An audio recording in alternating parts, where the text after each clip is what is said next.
ushimwe ahimbazwa. Mwami Yesu, ndagushimiye ko turi muri abo bazimana n'umukiza wacu. Ndagushimiye ma, ndagushimiye ma. Dushoboze, dukomeze tutegerezanya amatsiko yo kuzimana n'abera b'Imana. Data, tugiye kugana ijambo ry'Imana, bana natwe abumva bahe kumva mwuka wera nasobanurire buri wese, kandi natwe tugiye kuvuga ntabari twe ma, abari uvugira muri twe, kugira ngo imitima y'ababyagiye hano bose wihe umugisha kandi yumvise ibyo ushaka n'idushima.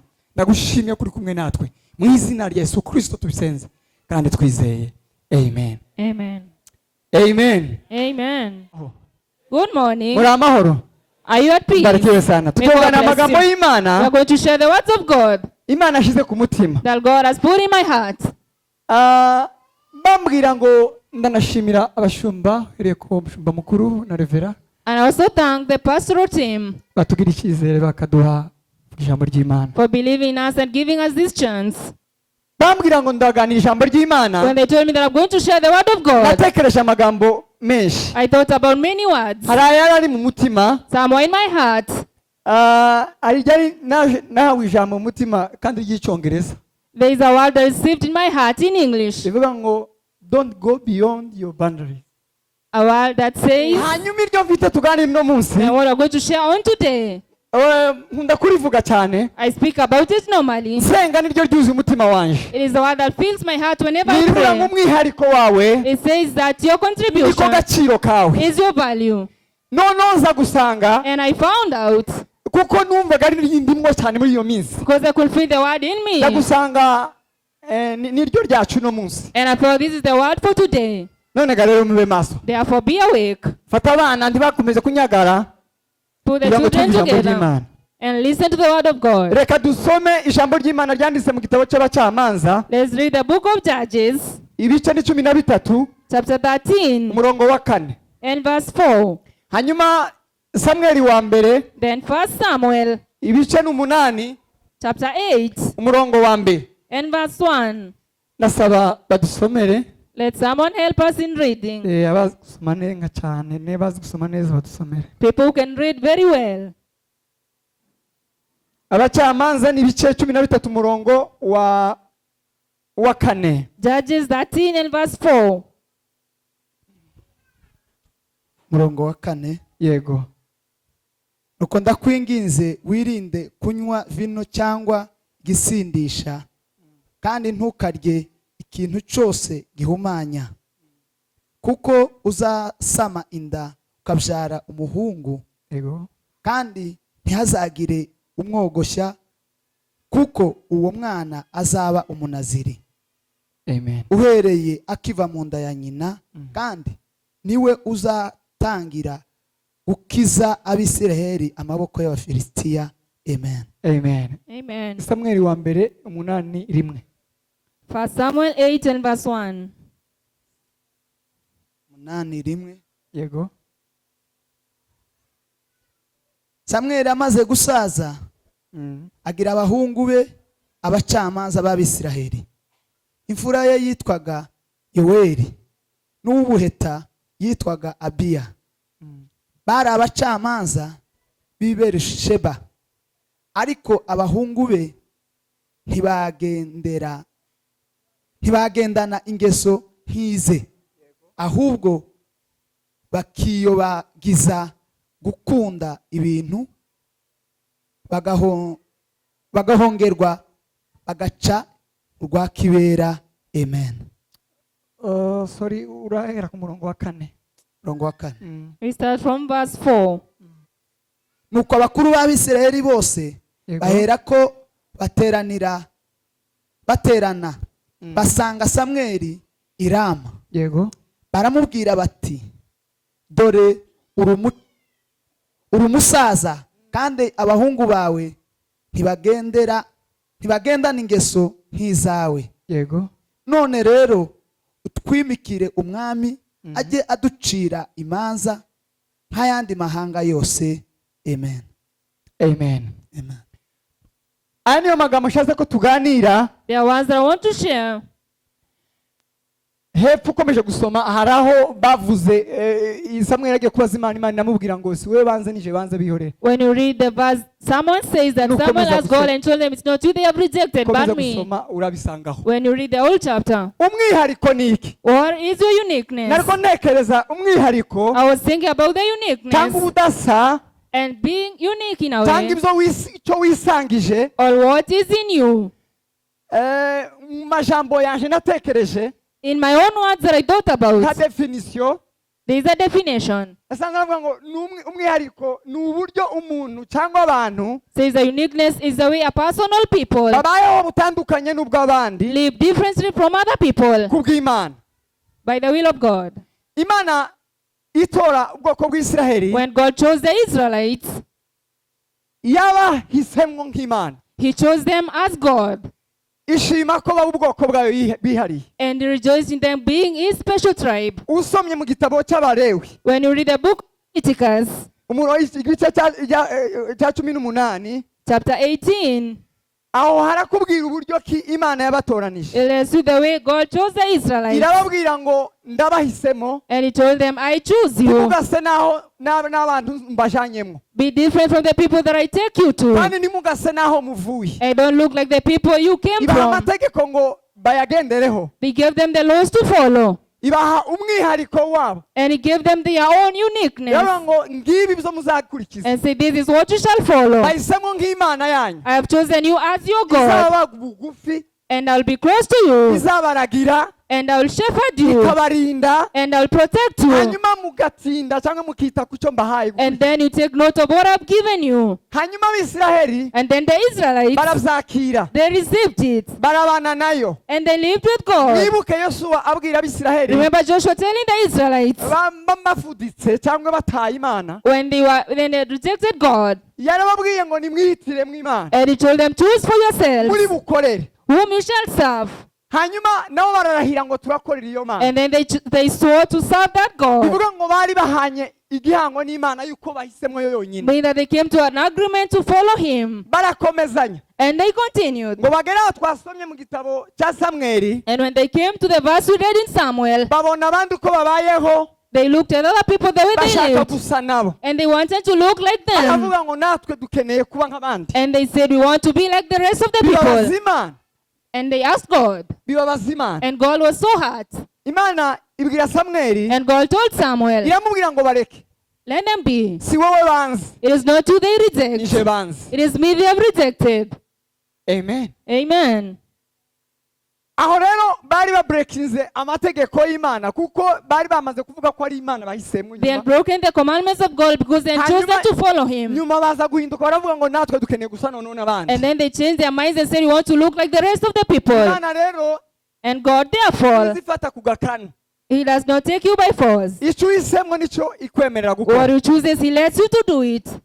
Rero umwihariko wabo Therefore, their own uniqueness nuko bari ubwoko butoranijwe, is that they were a chosen generation. buziririje byinshi abanyamahanga bakoraga. And they had other things different from the nations. Donc bari ubwoko bwejejwe n'Imana, They were a special nation. barindwe n'Imana, They were protected by God. bitaweho n'Imana yabo, And God took care of them. kandi ibyo nibyo byabahesha agaciro, And that is what made them people of value. nibyo byabagiraga beza gusumba It abandi, was made them better than the rest of the people. nibyo byatumaga n'abandi babubaha, And other people used to respect them for that. bakanabibatinyira. And they feared them for that. Igihe cyose bajaga kurwana, Every time they went for kuko war, bari bafite Imana y'inyamaboko, because they had God of, yemeye kubana n'abitura itura muri bo. and He wanted to live with Andi them. mahanga yose yarabibatinyiraga, And all the other nations feared them. ariko nta rindi banga, But there was no other secret. nuko bari barahisemo Imana, bemera kuba b'Imana. But they had chosen God and decided to belong to Him. Imana irabambara, And God won them. ikabarwanirira, And He fought for igihe them. habaye ibibazo ikabitaho. And would solve all their problems. Wibuke bakiri mu gihugu cya Egiputa, Remember back in Egypt, ibyago bijya byago byose byabaye kurya wari 10, all those 10 plagues that happened, ntabwo byigeze biba mu gace k'Abisirayeli bari they never batuyemo, came to the Israelites. kubera ko bari bakunzwe n'Imana. Because God used to love them. Rero uko bari batonije Imana, nicyo cyatumye Imana yabemeraga, abandi bakabibubahira, bakabemera, bakavuga ngo bakabibatinyira. Therefore, the way people respect and fear them was because God used to love them and take care of them. rero umwihariko w'abantu Therefore, the uniqueness of a person nibyo bisangije ku mwami is what you share in the Lord bituma badasa n'abandi that makes you different from other bituma people, batagenda nk'abandi. makes you not walk like the rest of the Sema people. amen. Amen. Kubimenya rero Therefore, knowing it, bituma umenya uwo uriwe, it makes you understand who you really ntupfe are. kugenda uko ubonye, And you don't walk just ntupfe anyhow. kwicara aho ubonye, You don't just sit anywhere. ntupfe kuvuga uko You ubonye, don't speak like you wish to. kuko wewe Because you, hari uko ubayeho, there's a way you are different. hari uko ubanye n'uwo wahisemo. There's a way you live with him who Say chose amen. you. Amen. Hanyuma And then therefore, iyo usomye ijambo ry'Imana, when you read the word of God, izindi ngero tugenda dusanga, in other verses you shall find, dusanga uko bari babayeho barahisemo Imana, you find the way they used to live with God. zarabakurikiranaga. It used to follow them Iyo everywhere. bagendaga mu banyamahanga Even when they walked to the nations bagatwarwa iminyago, and be taken captivity, abakomezaga kugumana y'Imana yabo n'amategeko yayo. they would still stay with God and His Ni ukuvuga commandments. ngo ubudasa bwaragaragaraga mu Mean aho bari that their batuye. uniqueness could be seen from any place. Iyo turebye urugero rwa Meshaki na Abedenego na When you look Sadraka, at the example of Meshach, Shadrach, and Abednego, iyo bagiye mu bunyage when they were taken to Babylon, bagumanye Imana yabo, they stayed with their God bagumana amategeko yayo, and with the commandments of God. hanyuma ngo bagaragaza ubudasa mu bantu bose. And then they were unique in their way. N'ababonaga Every person who saw them, bari bafite ibyo bisangije. they had things that were different to them. Sema amen. Amen. Ko navuga ijambo rivuga kugira ibyo twisangije kaba umwami. I am speaking about a word of being like God. Barabatinyaga, People used to fear them hari n'ubwenge bwabo, and their wisdom kuko udasanzwe niwo wari ubamba, niwo wari uri muri bo. was very high. Hanyuma bituma bubahwa, And then they were honored bituma bakundika, and they were lovable bituma bemerwa, and they were accepted. bituma Imana ikomeza kubashigikira no kubana nabo. And God continued to support them and live with them. Rero nk'abana b'Imana, Therefore, as children of God, nk'abatoranijwe people n'Imana, be chosen of God, nimumenye ko dufite ibyo twisangije, know that you have your own uniqueness. kandi ibyo twisangije And those things si ikindi, is nothing else, nuko twahisemo Imana, but you have chosen God. hanyuma Imana nayo ikatwemera. And then God has accepted you. Sema amen. Amen. Bituma tuboneka ubudasa. It makes you unique. Amen. Amen. Bituma tuboneka ubudasa. It makes you unique and Ariko rero special. iyo utabitahuye, But if you don't understand ukishushanya n'abandi, and you compare yourself to other people, ukisanisha n'abandi, you share with the rest of the ni wowe people, uba uhakanye rero, it means that you are rejecting usa n'abandi nyine. and you look like the rest of Ariko the iyo people. ubigumanye, But when you stay with your bikaba uniqueness ubwiru bwawe, and it is your own secret, mu by'ukuri naho ubaye ugaragaza ubudasa. through even where you live, you are special. Sema amen. Amen. Ko navuga umwihariko w'abantu cyangwa ubwoko I'm bw'Imana, speaking about the uniqueness of people, ntabwo ari umuntu kuko ko ndavuga umwihariko w'abana b'Imana. but of the children of God in general. Rero b'Imana rero, Therefore, nimumenye ko twisa. know that you look special. Sema amen. Amen.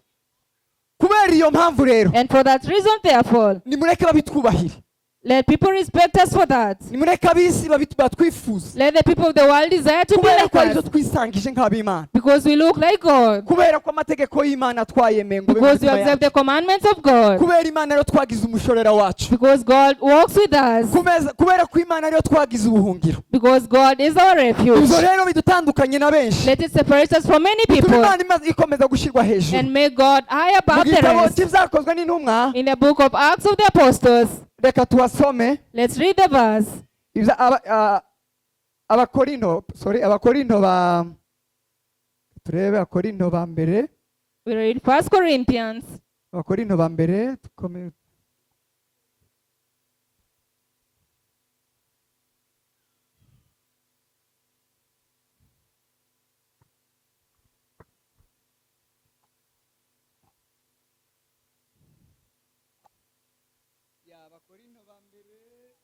the first Che- letter of Paul to the Corinthians, cya gatandatu umurongo wa 14. chapter 6 and verse 14. aravuga ngo ndimwifatanye n'abatizera mudahwanye. Mwahageze? n'abakabiri sore, ntimwifatanye Sorry. n'abatizera mudahwanye. 2 Corinthians chapter 14. Chapter 6 and verse 14. Yeah. Mbese gukiranuka no gukiranirwa byafatanya bite? Cyangwa umucyo n'umwijima byabana bite? Kandi Kristo ahuriye na Beriyari cyangwa uwizera n'utizera bafitanye mugabane ki? Mbese urusengero rw'Imana rwahuza rute n'ibishushanyo bisengwa ko turi urusengero rw'Imana ihoraho?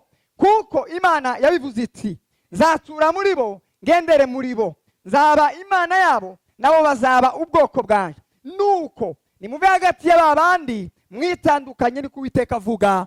Amen. Amen. Sema amen. Amen. Nguku uko Imana idushaka. This is what God wants from us. Ngumurongo Imana iduhamagarira. This is the way God is calling us to walk kuba in. Imana, To be people of God tukaba bayo. and belong to Him. Nababwiye ngo ukusa, I told them that the way you look, uko wemeye Imana, uko Imana uyifite, the way you have God in your niyo heart, mwihariko wawe. is your own Iyo uniqueness. utaye, When you leave it, ugiye mu bitari you byawe. go to other things. Iyo utaye, When you lose the way, ukora uvuga ibitari byawe, you speak things that do not belong to you, kandi bikagutesha agaciro. and you become valueless. Rero Therefore, ngwitorero, as a church, wenda nk'urugero nobaha, let me give you an example. dufite ibyo twisangije. We have things that we live Hera in. muri itorero rya Kristo ku isi, In this church of Christ in the world, dufite ibyo twisangije. we have things that are Hari unique to ibyo us, tudahuriyeho n'abandi, and things that are different from other people, birya tudahuriyeho n'abandi. and those things which separate us from the rest of the people. Burya nibwo bwiza bwacu. That is our own goodness. Kuriya niko Imana itureba. That is how God looks at Kuriya us. niko Imana ituzi. That is the way God knows us. Kuriya niko Imana idushakaho. That is the way God wants us to be. Hari ibintu byinshi There are many things tudahuriyeho n'abandi. which separate us from other people, Ibyo ni umwihariko, bitugira umwihariko. and those make us unique. Kandi aho niho haba hari kode.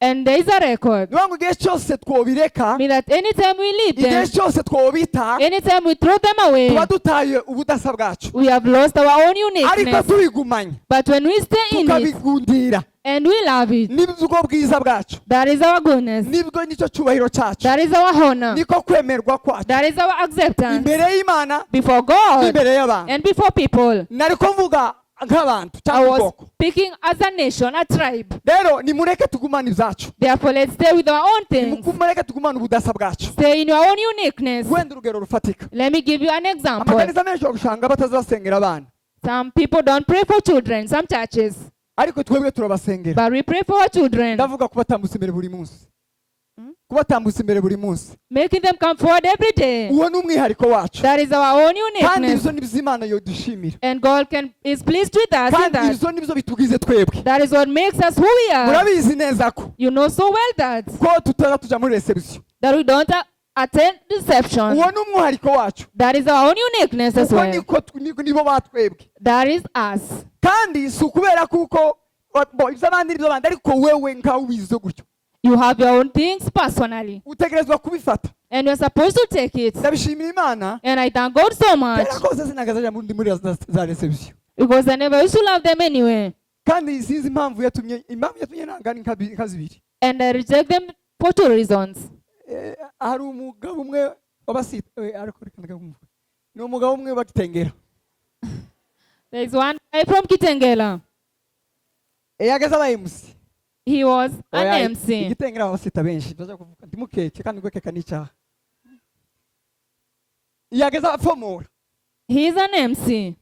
nicaye inyuma nko ku muryango, nyine mu urusengero twari turimwo, I was sitting at the back of that church, ngo amare numva abwiye abandi bagabo bari iruhande and then I had him telling other men besides him, aravuga ngo iyo maze gufata kamwe, say that when I take, ngo nibwo azayobora neza. it is the time that I can lead so well. Ndamubwaza, And I Ndamubaza. said, and I asked him, uzuza guhagarara imbere y'abantu wasinze, you come to stand before people while you are drunk. ngo niho ngo zanya ngo sinza mbona abantu. And he told me it is the time I don't see people and I can do a good job. Ndaheba. Kandi uwo nguwo yamara akamatora pasiteri ngo nasenge batangira, And then you call a pastor to come and pray. nama mbizinukwa. And I rejected the whole thing. Kuva igitengera nahise mfata umugambi wo kutuzaja muri reception, Even for the time I lived in Kitengela, I decided not to attend the receptions anymore. kubera kuko nabonye mu by'ukuri biba bimeze ukuntu. Because I was not happy with what I saw Jewe muri nshi in me personally. ntabwo nabyumvishe neza. I did not receive it well. umwuka w'Imana wari undimo, And the spirit that was in me, umwuka w'Imana utubamo, the Holy Spirit who lives hari in us, ibizi gutuma hari ibizi gusaba kunena, there are things that they ask you to reject, wowe ukabihabwa nkawe. and you receive them personally. Nubwo natangiye kubireka. That is how I stopped attending. Umuntu wasinze When a person is drunk, karabwira pastor ngo nasenge, telling a pastor to pray, yamara agatangira agatera blague ngo mu byanditswe yayoboye, and they bring so many jokes about the scripture, nama numva ndabizinuza, and I say this is so bad, numva ndabyanze, and I rejected the whole thing. ngo ngere hano When I came to this church, sanga nibyo bihaba, I found this is a thing that lives avuga here, ndaho ni sawa, and I say this is okay. nakare kose ndabyo nakundaga. If only had come earlier. Bivuga ngo umwuka w'Imana numwe. Mean there is only one spirit. Ko ndavuga kunena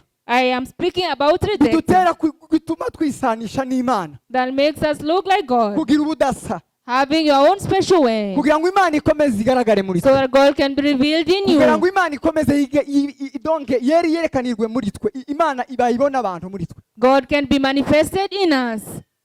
Icyo ni igice cya mbere. That is the first chapter. Igice cya kabiri And the second chapter, ndavuga umwihariko w'umuntu ku giti cye. I speak about the uniqueness of a person personally. Amen. Amen. Twasomye amakuru ya Samusoni. We read about Samson. Samusoni And Samson, yari afite umwihariko. he had his own uniqueness. Ubundi In any way, dufite twisangije twese we have things that we share generally ku Mana yacu nk'abakristo nk'uko namaze kubivuga, before God as a Christian. kandi kuba b'Imana biva mu nzira imwe twese. And belonging to God is the same for all of us. Ubushize twarabyigishijwe hano, Last time we were taught about it, kuba uw'Imana cyangwa kuvuka.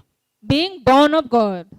Amen. Amen. Kubyarwa n'Imana Being born by God. ngo ni abanza kwihana, First, you're supposed to repent kwizera and believe no kubatizwa, and be baptized. aho ngo ukabuvutse ku Mana. And then you've been born of God. Hanyuma ukaza kandi kubyarwa n'Umwuka Wera. Then you become again born of the Spirit. Noneho uhabwa imbaraga za Mwuka Wera ku bwingo bwawe. And you receive the power of the Spirit in your Wamara life. kuzura Mwuka Wera, When you are filled with the Holy Imana Spirit, ikaguha ingabire God gives you an inheritance. nk'impano wokoresha cyangwa igikoresho ku bw'icyubahiro cy'Imana. A gift you can use for the glory of Aho God. rero ni umukristo wese. That is for all Christians. Ibyo rero ni ibyacu twese. That is for all of us as Christians. Iyo tumaze kuba b'Imana muri urwo rugero When we rero, belong to God in that way, therefore, hagenda nanone habaho umwihariko w'umuntu ku giti cye n'Imana ye. there is also the uniqueness of a person before God. Samusoni And Samson, yavutse nk'abandi, he was born like any other person, atumwe n'Imana, sent by God. avuka kugira ngo Imana imukoreshe, He was born so that God can use ariko him. imushyiraho umwihariko we. But he put his own Iravuga ngo uniqueness ntimukamwogoshe. and said, do not shave him.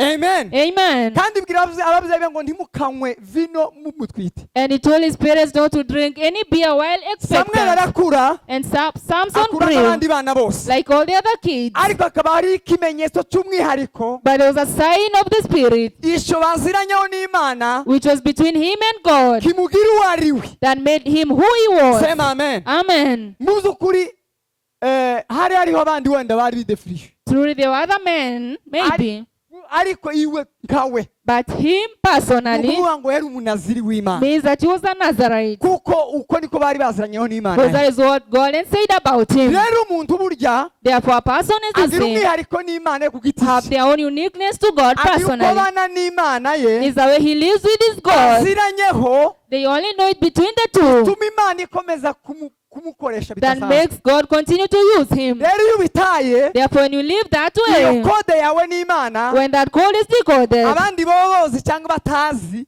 people whom you know or you don't know, iyo ubitaye when you throw it away, uba utakaje ubudasiya bwawe imbere y'Imana. you have lost your own uniqueness before God. Ni ukuvuga ngo biroroshe cyane guhita unadevi. Meaning that it's very easy to backslide. Icyo mvuga, What I speak about, wenda hari ukuntu mwagiranye amasezerano n'Imana, maybe it is the way you agreed with God. ushobora kuba waragiye amasezerano n'Imana kuzaza uzuka wenda saa kenda n'urugero, Maybe there is a promise that you're supposed to wake up every 3 a.m. ukavuga ngo iki ni igihango nitanje nagiranye n'Imana, Or says this is my agreement between me and God. zoza nganira n'Imana yanje muri saa kenda za I will speak with my God every 3 Imana a.m. ikabigushimira, And God rejoices Imana in it. ikabyishimira, God is pleased with it. Imana ikabiguhera nk'umugisha. And God can bless you for that. Amen. Amen. Ushobora kuba waravuze ngo wenda uzofasha umuntu runaka, Or maybe you shall be helping a certain person. ukabigira nk'agahigo cyangwa intego, And you make it like an agreement. ayo rero akaba nk'ama agreement ugiranye n'Imana. An agreement you have with your God. ushobora kuba wenda waravuze ngo ngenzo zanyiriza buri imwe mu cyumweru. Or maybe you said I will fast once every Rero week. icyo ndi kuvuga What I'm speaking about nicyo kikugize wewe is what makes you who you are. kandi nicyo Imana igusigira And that is what God is pleased with in you. ikaguheramo umugisha And He will bless you for that. ikakwambikiramo imbaraga And have so much power bituma ukomeza kuba urimo umuriro w'Imana. that makes you continue burning the fire of God. Iyo ubitaye When you leave it, cyangwa ugatinda kubikora ukaza ubikora wanze ntutimize uko wabwiye Imana, or maybe you don't delight in doing what you agreed with God, umugisha uba utaye. you have lost it. Rero ko ndavuga umugisha Therefore, I'm speaking about the blessing, udasa your uniqueness umutagirana n'Imana ye. that you have with your God. Hari icyo wahigiye Imana, Is there something you have agreed with hari God? uko ubanyeho n'Imana yawe, Is the way you live with your God? hari uko muza mugendana, Is the way you walk with God? hari uko muziranye. Is there a way you know each other? Bitindeho Be careful on it. bigumane, Stay with it. byambare, Wear it. bikubere irukingo. Let it be an arm around you. Wenda urugero rufatika, Maybe an example. ubushize ari umuntu twasengeye hano tumwe n'umushumba mukuru, Last time Apostle and I prayed for someone. yari ishizeho umusatsi nyine bibaza bagira imwe igatukura indi ikaba umweru, ntumbaze ibi ngibi murabibona. And the person had dyed their hair. Imana iravuga ngo afite ikibazo kubera kuko kiravana n'uwo musatsi. And God says he has a problem from that hairstyle. Kandi iryo jambo umushumba nawe yararivuze arimubwira ko nari mfite umutima. When the apostle said the word, I told him that I held the same word in my heart. Aramubwira ngo wowe nturusanzwe, And he said, you are not a normal person. wasize nk'abandi bagore, You have done it like any other woman. ariko ibi wowe ntibikwemerera gusiga ibi. But this is not for you. Nicyo gituma ari bibi umukozi w'Imana It is the reason why it's bad tudapfa gutoragura izadutse byose. to choose just anything that trends. Twebwe turaziririjwe, We are not allowed to do it. twebwe ndi dufata byose We are not supposed to take just anything. ngo dufate ibizadutse, Anything that is trending. kubera kuko iyo wiganye abandi Because when you copy other people, uba ubaye uwundi nyine, you become like them. kandi kurya And that way, ushobora kwagira ibibazo. you can have problems. Uwo mama rero birasa n'imutangaje, And that woman was surprised. kandi naje byarantangaje. I was surprised as well. None gusiga mu mutwe umyamye, bamwe azasiga imituku bandi umweru imihondo, bagira impindo nibo ba mbere. Is it bad to dye your hair?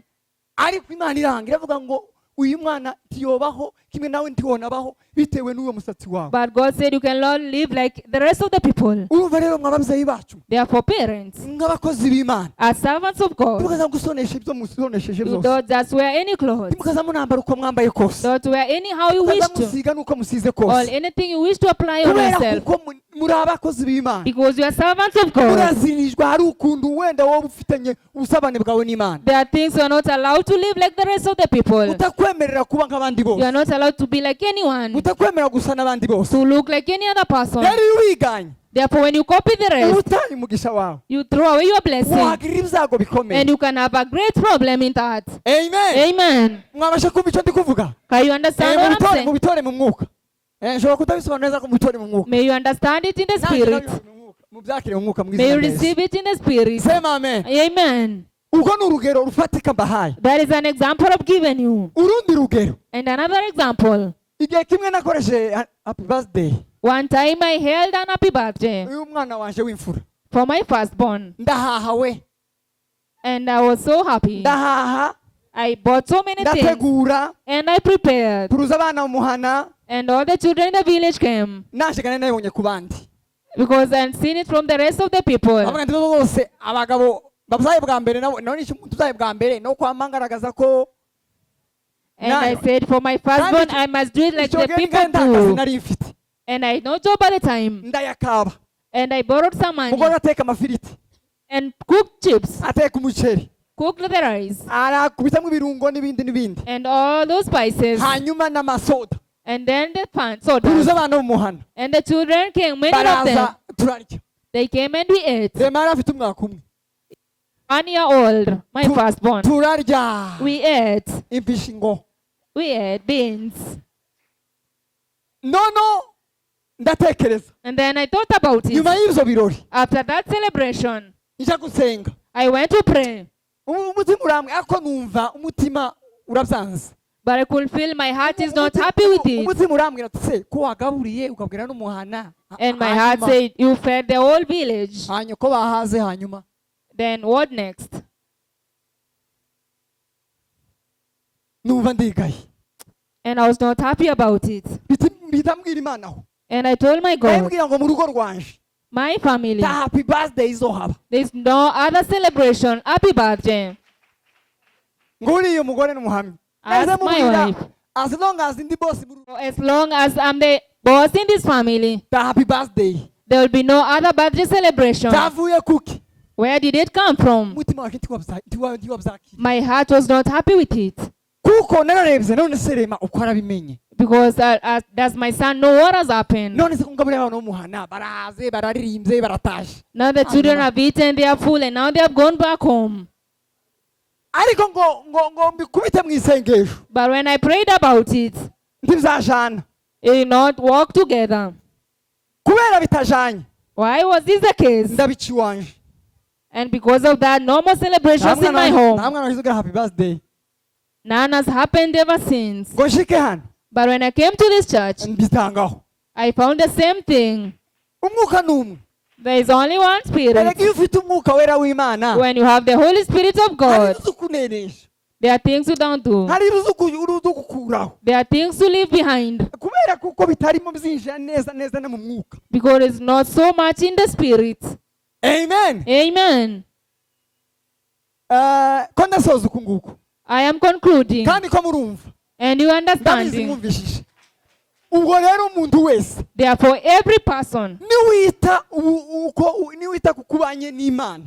when you take note of how you live with your God, kukugira ukuri cyangwa kukugira mwiza imbere y'Imana. that makes you glorious before God, ukabihanga amaso gusa. and you just look upon it, Tibizogombera amaso y'abapasiteri. you will not be bad in the eyes of the Tibizogombera pastors, n'amaso y'umugore wawe. neither the eyes of your wife, Tibizogombera amaso y'umugabo wawe. or the eyes of your Tibizogombera husband, amaso y'abaturage. or your Iyo neighbors, uzohongokera wenyine n'Imana yawe. but where you shall meet with your own God, Uvuge ngo jewe uzaba wiyiziga. you will know yourself, Nta mpamvu ntuzohusha. and you shall not miss the mark. Bwa budasa bwawe. That uniqueness in you, Uzabugumana. you will live with it, Ka gaciro kawe. and that value you have, Uzakagumana. you shall stay with it. Amen. Amen. Ndashima Imana. And I thank God. Ndabaha urundi rugero rumwe. Giving another example. Nabaye mu kiyumbe nka kera kuva i Burundi burya. I am an intercessor since long ago, Mbana n'abanyamasengesho benshi. and I lived with many intercessors, Kweri turagendana basi. and we walk together, Tugasengana. pray together. Ariko ndashima Imana. But I thank God. Muri abo benshi. Among all those many intercessors, Hari abo nabonye batari bafite ubudasa. I saw some with their own unique values. Ndashaka kugwisha ku ntego muraza kumva icyo ndabundi mwobuzuma ariko muraza kumva icyo ngiye kuvuga. You will hear it when I conclude. Umuntu umwe yanjanye ahantu. One person took me somewhere Arampanurira. and prophesied for me. Arampanurira kweri. Prophesied truly. Icyo gihe nari ntangiye gufianza umukobwa wo hanze. That time I had a girlfriend from abroad. Gave me the phone and we spoke. Utegere neza ari mu isomo sibyo. Listen, because there is a lesson. Hanyuma Then later on, turakomezanyije ng'iminsi nk'amayi nka kabiri. we spoke for like 2 weeks. Ariko nasenga But every time I prayed, mutima wanje tumwakire. my heart did not receive her. Nkumva nkaho ndafite amahoro mu mutima. I was not at peace. Akambwira nyine amajambo murabyumva namwe abantu bari bufiyanze gusa nje ntayo narinzi menshi. She would tell me so many ones, like most of you know. Hanyuma And then ndavuga ndesuku. I asked her, Uyu niwe. is this you? Yakaje gusenga Imana. Let me go and pray to my God. Ndasenga I prayed mbirekeraho. and prayed. Umuntu umwe rero araza kunsura inayibasha. Then one person came to help me. Ngo ashike When he came, ndamubwira nti wawa mukozi w'Imana mfite icyifuzo. I told him, my friend, servant of Ko God, ndashaka. I am going to get married. Kandi bambuje n'umunyamerika. And they have connected me with an American Muri girl. Amerika ni kure kweri. You can see it's a very far Umenye umuntu place. ariko arimo ko aririye. And you don't know what a person is doing there. None rero dusenge twumve nibi nsenga ariko nsimuhabwe mutima. I normally pray, but I don't receive it in my heart. Therefore, help me to pray over it. Mfasha gusenga nawe. Help me as well. Turasenze. And we prayed. Nayibasha nayo mfite akazi. In Naivasha, I had a job. ndamugaburira neza, And I fed him so nari well. namugaburiye neza arahaga bien. And he was satisfied. Nuko noneho tujya ku musozi, Therefore, we went to the prayer mountain. kuko bazavuga ngo abahanuzi bahazi bariye neza neza neza ngo They bazabahanura say neza. when a prophet is satisfied, they prophesy very well. Niko bazabitubwira abahanuzi batubwiraga, That is what they tell us. ariko nyine niko But Ijambo ry'Imana. maybe it's true. wa muntu arampanurira, And the person prophesied. yamambwira ngo nguwo araje, And he told me, she is coming. ngo kandi ngo araje vuba, And she's coming very fast ngo mukore ubukwe, to do a wedding. ngo niwe wawe nta wundi. She belongs to you.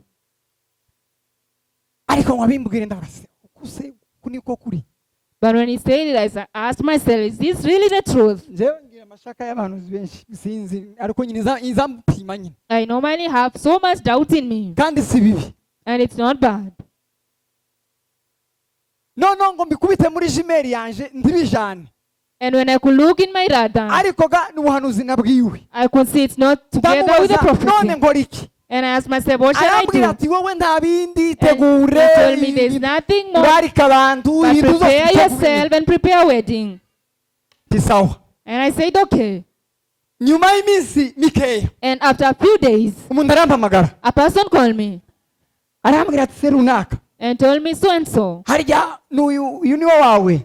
Is this your fiance? Ndavuga nti nsigaye mfite umunyamerika iri hanze, And I said, I have a girl abroad. ariko nta faranga nigeze musaba muri iyo minsi mikeya. And for your information, I never asked for any money in those days. Kabiri kangahe numva wa muntu yakoze amateka menshi cyane. And after a few days, I had so many news. Kabiri kangahe niba yaramenye ko nabimenye yamava ku mirongo. And after knowing that I know the information, she went from the network. Ndahamagara, I would call and call. ndashakisha, Look for her. arananira. Could not find her. Ndavuga nti n'ubundi ni yayandi.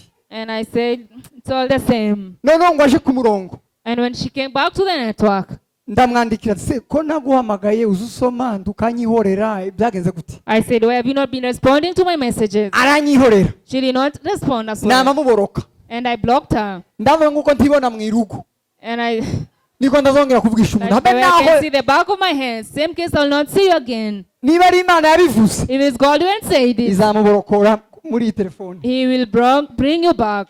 kubera ko yanyeretse mazarawu Because she despised me. ngo amare nanje numva nsizo. And then I was not happy at Kandi all. nubwo nari ndi muri Afurika sinari nyoroshe. And even though I was in Africa, I was not a simple man. Ibyo ari byose naje ndari umuntu mwiza w'Imana. I was a good servant of God. Yonyemeraho. Ngo bushya wa muhanuzi ndambwira nti ariko warereswe kweli. And then the prophet came. Ndabaza uri inshuti yanje Asked mbwiza him, ukuri. you are my friend. Tell me the truth. Mujana ahantu kweli heza turaganira mu nyabupfura sinzovuga. I took him to another place and I told him to tell me the Warereswe. truth. Did you really prophesy? Aravuga ati wawa sinzi uko byagenze nyine. And he told me, my friend, I don't know Ariko what nyine- happened. Nza gusanga And I found out. ariko namubwiye hari n'ibindi bitatu nka bine gutya byari byakurikiranye nabwo yeretswe twagaza tujana nyine urabyumva. He was my friend and he said so many other things. Bikamba bipfa ndamubwira nti iki And ni everything he used to tell me could not come to fulfillment.